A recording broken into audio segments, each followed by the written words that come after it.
जय छठी मैया। पूरा बिहार और हिंदी भाषी क्षेत्र लगभग छठ मनाने में मशगूल है। छठ में सूर्य प्रतिमा की महिमा है। हम सूर्य की आराधना करते हैं, अपनी मनोकामनाओं को पूरा करने की आराधना ईश्वर से करते हैं। क्या आप यह जानते हैं कि मगध के क्षेत्र से जहाँ सूर्य पूजा प्रारंभ होता है, वहाँ सबसे प्राचीन सूर्य की कौन सी प्रतिमा है और सूर्य प्रतिमा क्या संदेश देता है? स्त्रियों की जो समाज में स्थिति है उसे लेकर एक ऐसी प्रतिमा है जो विचित्र किस्म का संदेश देती है। वह बताती है कि स्त्रियों की जगह, उनका स्थान पैरों के नीचे है। जी हाँ, हम इस वीडियो में आपको खास प्रतिमा के बारे में बताएंगे जो काफ़ी प्राचीन है, अपनी तरह का अकेला है और सबसे बड़ी विशेषता यह है कि इतने आक्रमणों के बावजूद बिहार या भारत में जो धार्मिक आक्रमण हुए उसके बावजूद यह प्रतिमा अक्षुण्ण बनी रही। इस प्रतिमा पर कोई रेत तक नहीं लगा, कोई दाग तक नहीं लगा। यह प्रतिमा कहाँ है और आज क्या स्थिति है, क्या उसकी मान्यता है, किस काल में यह प्रतिमा बनी और क्या सामाजिक संदेश है, सब कुछ इस वीडियो में हम आपको बतलाते हैं। बिहार में गया के फल्गु नदी के तट पर ब्राह्मणी में भगवान सूर्य का एशिया का सबसे प्राचीन प्रतिमा स्थापित है। इस मंदिर में भगवान सूर्य की 7 फीट की ऊंची प्रतिमा है। इसी प्रतिमा में उनके परिवार के सभी सदस्य साथ हैं। उनकी पत्नी संज्ञा, 2 पुत्र यम और शनि के साथ अंधकार से प्रकाश की ओर ले जाने वाली 2 देवियों की भी प्रतिमाएं यहाँ विराजमान हैं। सवाल यह उठता है कि सूर्य की पत्नी की मूर्ति सूर्य की प्रतिमा में उनके पैर के नीचे है, यह क्या संदेश देता है? क्या स्त्रियों को दोयम दर्जे का स्थान तब भी प्राप्त था? हम किसी की आस्थाओं पर सवाल नहीं उठाते, हम किसी की भावनाएं आहत करने का प्रयास नहीं करते, लेकिन जो प्रश्न दिखने से ही उठता है प्रथम दृष्टया, वह प्रश्न तो जिंदा है, इसका जवाब ढूंढा जाना बाकी है। भगवान सूर्य की ऐसी मूर्ति और कहीं नहीं है। गया जिले का यह एकमात्र ऐसा ब्राह्मणी घाट है जहाँ सालों भर पिंडदान होता है। रात्रि में भी यहाँ पर पिंडदान होता है, जिससे पितरों को मोक्ष की प्राप्ति होती है। इस मंदिर में पूजा करने से भक्तों की मनोकामना पूर्ण होती है, ऐसा कहा जाता है। गया में तीनों काल अर्थात प्रातः काल, मध्यकाल और सायकाल के सूर्य हैं। पुराणों के मुताबिक पिता महेश्वर घाट पर स्थित शीतला मंदिर में प्रातःकालीन भगवान सूर्य ब्रह्मा के रूप में मौजूद हैं। ब्राह्मणी घाट किनारे मध्याह्न सूर्य भगवान शिव के रूप में है, जबकि सूर्यकुंड में सायकालीन विष्णु के रूप में भगवान आदित्य का मंदिर है। डूबते सूर्य को अर्घ्य देने के लिए सूर्यकुंड के सूर्य मंदिर और उगते आदित्य को अर्घ्य देने के लिए ब्राह्मणी घाट व पिता महेश्वर मंदिर में श्रद्धालु आते हैं।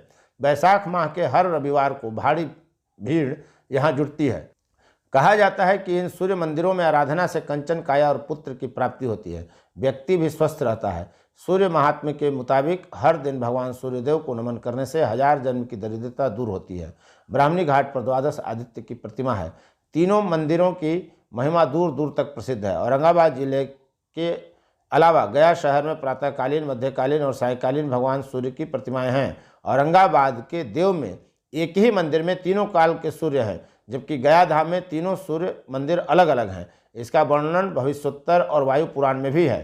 तो चलिए फिल्म निर्देशक, डॉक्यूमेंट्री निर्माता धर्मवीर भारती के साथ करते हैं मगध के सबसे प्राचीन सूर्य मंदिर और सूर्य प्रतिमा का दर्शन।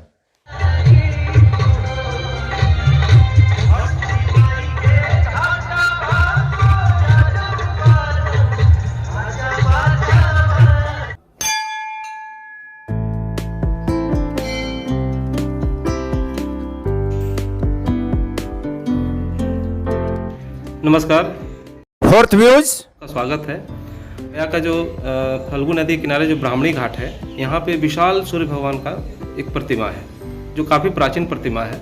और मैं आप लोगों को छठ पूजा के अवसर पर भगवान सूर्य के दर्शन कराने आया हूँ। और कहा जाता है कि मगध में शायद ही इतनी बड़ी प्रतिमा कहीं देखने को मिलती है सूर्य भगवान की।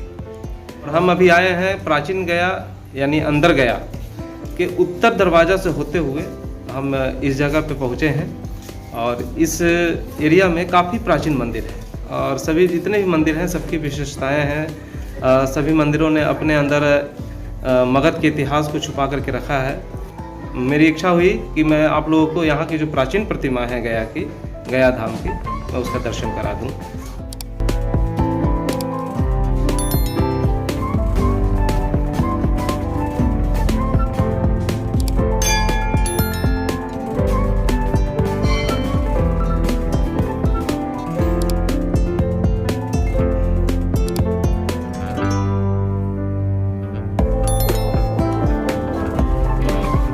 उदये ब्रह्मणे रूपम मध्याह्ने तु महेश्वरः अस्तमाने स्वयं विष्णु त्रिमूर्तिश्च दिवाकर। इस आदित्य हृदय के श्लोक के व्याज से गया जी में तीनों काल की सूर्य प्रतिमाएं विद्यमान हैं।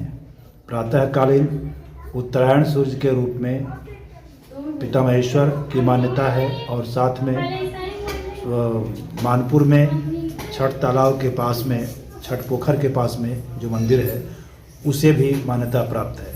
मध्याह्नकालीन यहाँ ब्राह्मणी घाट में और सायंकालीन सूर्य की प्रतिमा विष्णुपद के पास सूर्य कुंड में विद्यमान है। तो इस तरह से, लेकिन यहाँ ब्राह्मणी घाट की जो प्रतिमा है यह मध्यकालीन होने के कारण यहाँ दोनों ही समय छठ में व्रत का विधान है, यहाँ दोनों टाइम अर्घ का विधान है, जबकि प्रातःकालीन पिता महेश्वर और सायंकालीन अर्घ का विधान सूर्य कुंड में है।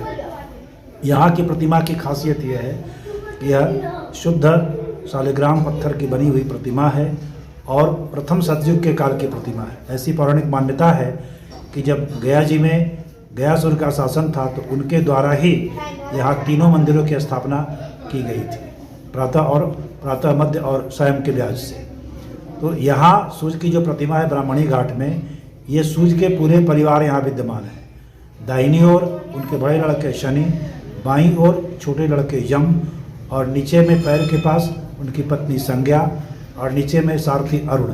7 घोड़े से जुता हुआ एक चक्के का रथ विद्यमान है जिस पर पूरे परिवार के साथ नारायण यहाँ विराज रहे हैं। प्रधान विग्रह के ऊपर में दाहिनी ओर उषा और बाईं ओर प्रत्युषा, जिन्हें अंधकार को भगाने वाली देवी के रूप में शास्त्रों में मान्यता प्राप्त है। यहाँ जो भी साधक आते हैं जिस भी मनोकामना को लेकर, उनकी मनोकामना तत्काल फलित होती है, उसकी पूर्ति होती है। विशेष करके यहाँ चर्म रोग और निसंतानता की समस्या जिनके साथ है उनके लिए यहाँ की साधना जो है वो काफ़ी फलदायी होती है। इसके एक नहीं अनेक उदाहरण भारत से लेकर भारत के बाहर तक के लोग इसके आज हैं जिन्होंने यहाँ साधना करके लाभ प्राप्त किया। गया जी धाम के जो प्राचीन शहर में जो सूर्य भगवान की प्रतिमा है, मैंने आपको दर्शन कराया और आप सभी से अनुरोध है, फोर्थ व्यूज चौथा विचार। आप अगर नए आए हैं तो चैनल को सब्सक्राइब करें, लाइक करें, कमेंट्स करें और कमेंट बॉक्स में लिख करके मार्गदर्शन ज़रूर करें। धन्यवाद। फोर्थ व्यूज चौथा विचार।